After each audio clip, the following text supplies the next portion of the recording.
At ayun guys, sorry. Mga ka-hookers pala. At ayun mga ka-hookers, welcome sa ating panibagong episode. At ngayong episode tayo ay gagawa ng lamayu. Okay, tuturo ko sa inyo ang step by step na paggawa ng ating mga binibigay para sa ating mga subscribers. Okay? Narito lang kasimple, pero dapat matalas ang inyong kutsilyo. Okay? So ngayon, simulan na po natin.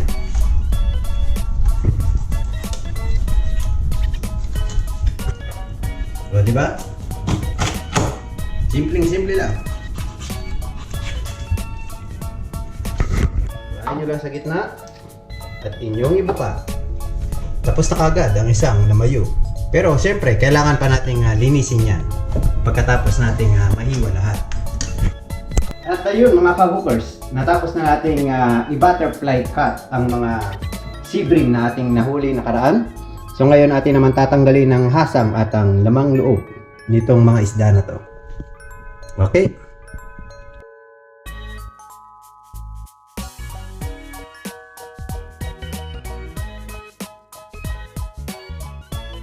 Ang ating next step ay tatanggalin natin ang buntot at ating hiwaan ang isang parte ng isda para mamaya paglagay natin ng asin kumapit yung lasa. Imamarinate po natin to ng mga 30 minutes after natin malagyan ng asin bago natin ilagay sa marination na suka na may bawang. Okay guys?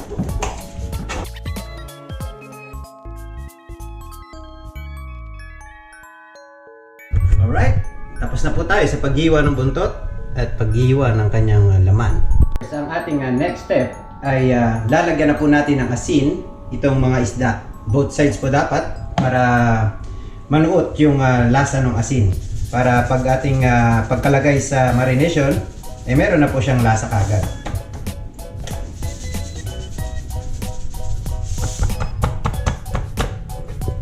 Okay po, tapos na isa.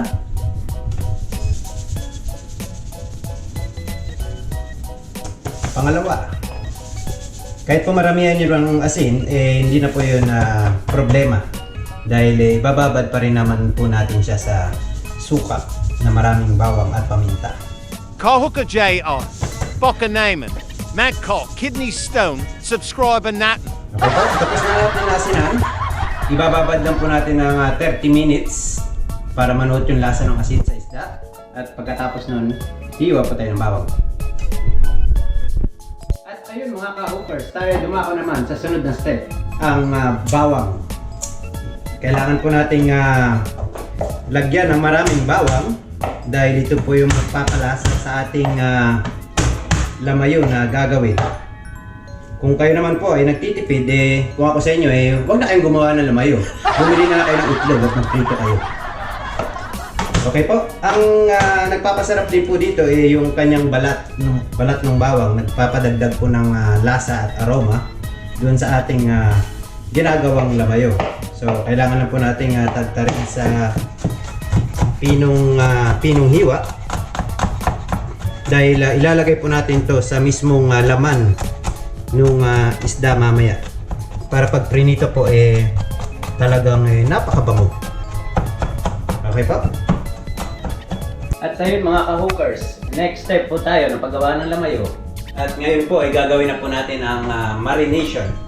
So ito po yung mga sangkap na aking ginagamit. Bawang, asin, paminta, at syempre itong suka. Ang main ingredients na magpapasarap sa ating lamayo. So buhos lang po natin itong mga hiniwa nating mga bawang. Tapos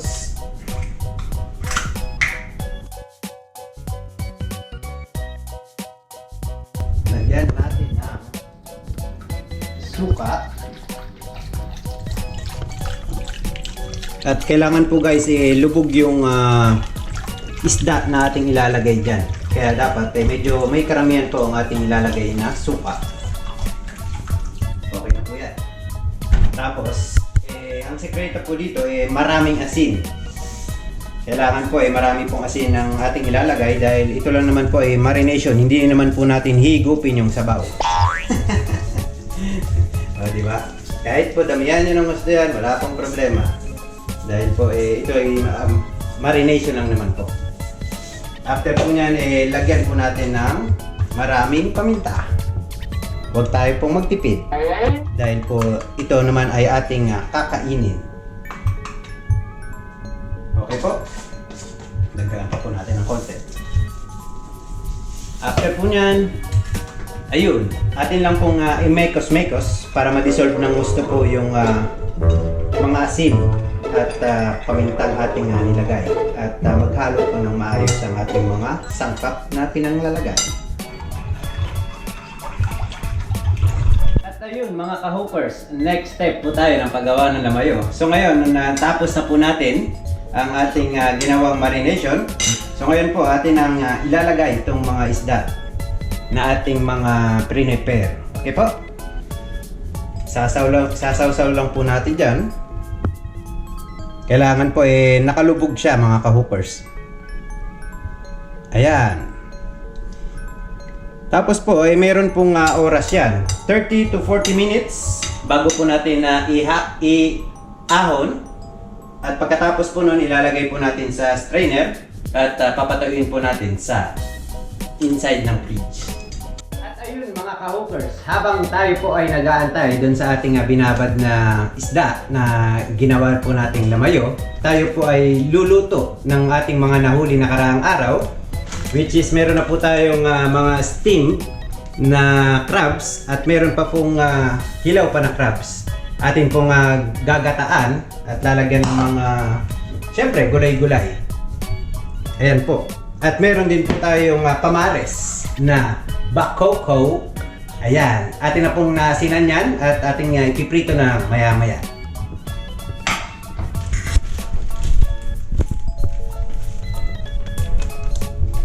At ayun mga ka-hookers, after ng 30 minutes, ang ating pong minarinate na mga isda ay tapos na. So ngayon po, ang next step po natin ay ilalagay na po natin sa strainer. Ayan po. Kailangan po meron po siyang mga nakadikit na bawang sa kanyang laman para po ay pag prinito natin talaga namang napakasarap. Ayan po.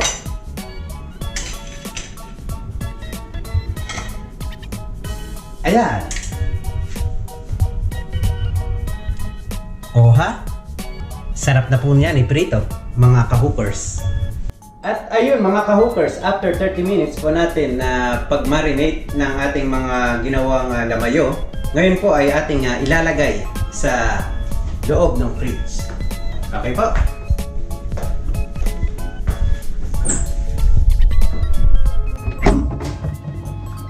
At ayun mga ka-hookers, ilagay na po natin ang ating mga isda na minarinate. So ngayon, kailangan lang po nating patuluin yung mga vinegar na ating nilagay sa ating binabad na lamayo.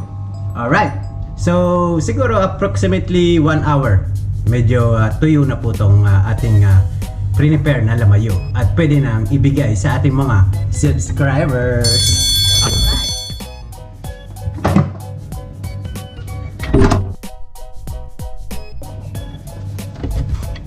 At ayun mga ka-hookers, after ng 1 hour nating pag-aantay, tapos na po ang ating lamayo. At ayun mga ka-hookers, after ng 1 oras po nating pag-aantay, ito na po ang itsura ng ating finished product na lamayo.